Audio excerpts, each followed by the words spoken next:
Hey friends, welcome to a new day. This is Zen, and thank you for joining me once again on my journey coming back from fear. Today's episode is episode 6, as we continue taking several episodes where we will step through a common fear. Today's fear is disappointing the family that we have chosen, our friends, as well as looking at this unique relationship we have with our first friends, our siblings. Mary was having a tough day, and she had stretched herself out on the couch to do a bit of what she thought to be, well-deserved complaining and self-pitying. She moaned to her mom and her younger brother, nobody loves me. The whole world hates me. And her brother, who was busily occupied playing a game, hardly looked up at her and passed on this encouraging word. That's not true, Mary.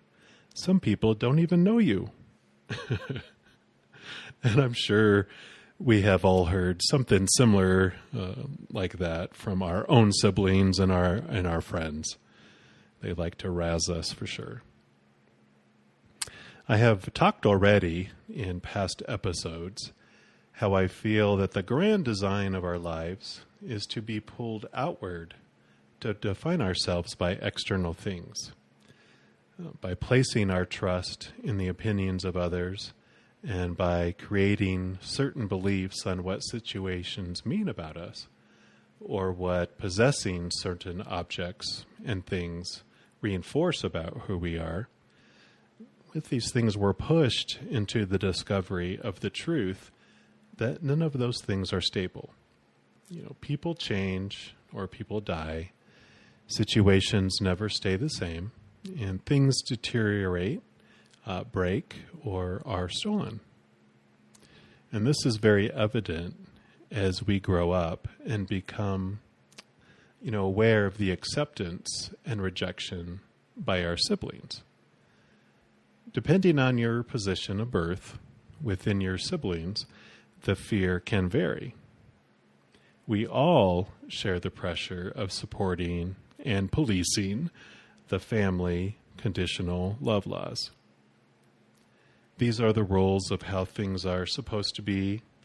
It ranges from how your eggs are supposed to be made, to how you fold your towels, to what position the toilet paper should hang, to what is or not allowed within relationships with others, and so much more. That list just seems endless. As an older sibling, there can be the responsibility to watch out for the younger siblings' actions and be held accountable for it all. As the younger siblings, there's the fear of punishment, not only from our parental figures, but also the stand-in parents, who will also dish out some repercussions for messing up or tattling. Many times within the blood family unit, there is a mentality that no matter what, you always have to love and like each other, which can give individuals free rein to disrespect each other. Amazing, wonderful adventures this family institution is, and perhaps they are not far off from mental institutions because the pressures, the fears, and expectations are indeed all mental. I'm sure most of us have heard that you don't get to choose your family, but you do get to choose your friends. There are individuals that we click with so well that we do consider them as close as family. In earlier times, before larger towns and cities, we used to only know family and cousins mainly. There might be 2 or 3 families that lived close to each other, but before long, with intermarriages, they really all became related somehow anyway. This village or pack mentality is something that is part of who our fear ego is. Our base fears are rooted in the need to be chosen. We must be acceptable and lovable, or we think we will die out in the wilderness all by ourselves, ostracized from our pack. We are usually chosen by some sort of parent or guardian, and we've been told that though they may not like some of the things we do, they will always love us, even as they spank us or ground us. And as a child, that didn't make sense to me. You love me enough to punish me? I don't know if it makes sense these days. But they were just trying to do their best to do what they thought was the right thing to do. And what they thought they were supposed to do based on how they were treated growing up and all the data they have received from others, movies, TV, songs, books, the radio, aliens, whoever.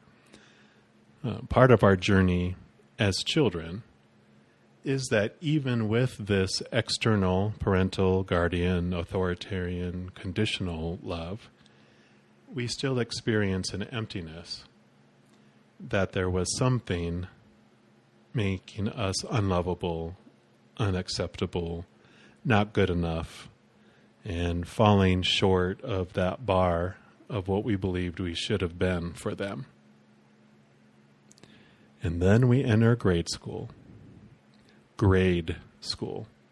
a place where we are judged by a bar of some sort of what is expected of us, and fear of not meeting those expectations, grabs hold. What if we don't pass the grade or keep up with others? What if we are held back a year? And what if I'm not the best or second best? And oh my God, what if I'm the lowest? Add to that we also must act the way our peers have been told we should act. It is all reinforced by their acceptance or rejection. And this is all based on their perception of us, something that is so out of our control. Even if we think we met, the conditional love laws of everyone, chances are most would not be in agreement with us. So many perceptions, so many different perceptions. Each student having their own idea of how the world should be, based on whatever shoulds they have been fed since birth. And all of these roll over into our friendships. And that is where we learn to battle for what our conditional love laws are, and where we learn of other expectations and shoulds that other families have. We adapt many of them into our own, and sometimes they contradict our own family's conditional love laws. So we then learn to be one thing to one person and one thing to another, and hope that we never end up facing them both at the same time, because we don't know who we should be when we're pulled in two different directions. There were many TV shows when I was growing up where some poor person was trying to date two people at the same time, and we always knew that eventually they would be found out, and they wouldn't get the chance to choose because they would be dumped by both persons. And it is a blessing in disguise that eventually we are found out to be pretending to be someone we aren't. I say a blessing because once we are forced to choose who we are going to be, it sparks our awareness of our power of choice within us. Because why stop at trying to be one or the other when we suddenly can realize that we can be whoever we want to be? Our need to be chosen is taken to new heights when it involves non-family members. There's no longer that undercurrent of blood that you are bound to. You're bound to me the rest of my life because you're my family. You can reject me at the drop of a hat if you're just my friend, and I can do the same. Somehow, that often takes away pressure, and we begin to allow people to be different from us in some ways as we discuss and experience life together. Yeah, friends have fights, but then they also make up. And through that, I believe we learn flexibility. Or we never talk to them again, and then we get to experience loss. Friends move away, or we move away, and the fear of abandonment is witnessed for the first time. If I meant anything to them, surely they would have kept in touch. Yeah, indeed, it is easier these days with social media now for friends to keep in touch. In fact, many text each other when they're standing next to each other, so it's not quite what it felt like when many of the older generation were younger. We used to have to actually write letters and pay for postage to keep in touch. Crazy, huh? So there it is, the foundation of our friendships, expectations, judgments, supposed to be's, the great feelings of being chosen, and the heartache of friendships ending. As we begin to delve into our fears of losing friendships, we begin to ask ourselves the question, what am I fearing? Let's imagine that we had a misunderstanding with a friend. We both hit our stubborn heads against each other because we each were confident that our viewpoint was the correct one. In this type of situation, what am I fearing? Maybe what if I'm wrong? What does that mean about me? What does that mean about all my other beliefs about myself and life? Those questions can shake our foundation. And so we go into our fight or flight mode. Usually we have a huge fear rooted in, pass or fail from our childhoods. All or nothing. And that tells us that if I am not perfect, then I am not good enough. It can make us feel like less. This is reinforced through the reaction of our friend who is giving us the cold shoulder and not responding to us because their feelings were hurt too. They are dug in behind their defensive walls, and we can't hear each other because we are also behind our thick, high walls. Who is going to be the first one to reach out to the other to begin peace talks? If it is me, what does that mean about me? Why do I fear being the first one to reach out? Well, of course, I fear being rejected. What if they slap my hand away when I reach out to them?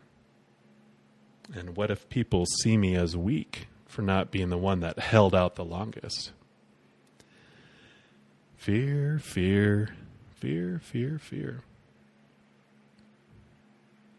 But what if I came back to my own business? What if I looked at my actions, my reactions, my own choices, my own feelings? There is little I can do to control someone else's actions and reactions. If the friendships mean anything to me, then I can reach out and take ownership for my own actions and apologize for my fear-based attacks or withdrawals. If I expect an apology from the other person, it just may blow up in my face again if I don't get it. We can take away the attachment to the other person's actions and be free. If I continue to define myself by the other person's actions, then I will bounce back and forth between being defensive, fleeing, and attacking as I flow in and out of fight or flight mode. To have a peaceful interaction, we can breathe deeply, keeping the fear adrenaline at bay. We can focus on our own thoughts and our own actions instead of what we think we see coming from the other person.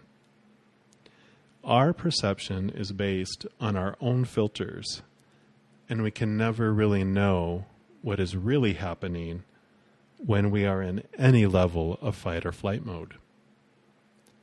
When we are blinded by our fear, we are behind walls and can only hear mumbling. And we start to try to piece together what we think we are hearing. What we thought was them saying, "I hate you," was actually them saying, "Let's go get a bite to eat." Behind all the words and actions of someone, if they are not of unconditional love, then they are of fearing losing conditional love.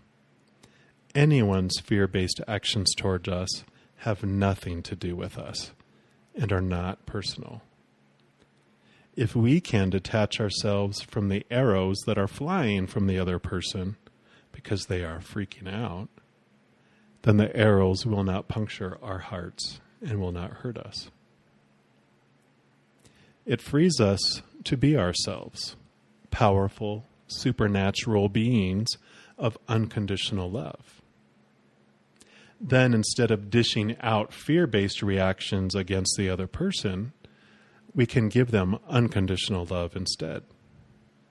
Whether the other person accepts it or not has nothing to do with us. We can be at peace in the love that we give and let the other person be who they are in the moment with no expectations of how they should act or who they should be. For me, feelings of judgment towards others is a flag that I have myself under conditional love laws again. In that moment, I try not to judge myself, knowing that I came here to experience all these these uncomfortable emotions based in fear. I simply take a deep breath, or 2, or 10, and come back to this moment. In gratitude, I begin to list the things I am thankful for, and I let my life transform from one of lack to one of wholeness in unconditional love. Next episode, we will take a look at the fears we have when we meet someone amazing and enter dating relationships with them. Yay! This should be fun. Until then, take a look at some of the friendships that ended in your life and how silly some of those situations were. Also, look at the amazing friends you have in your life who do love you unconditionally. Let them know how thankful you are that they are in your life. Gratitude is a fear killer.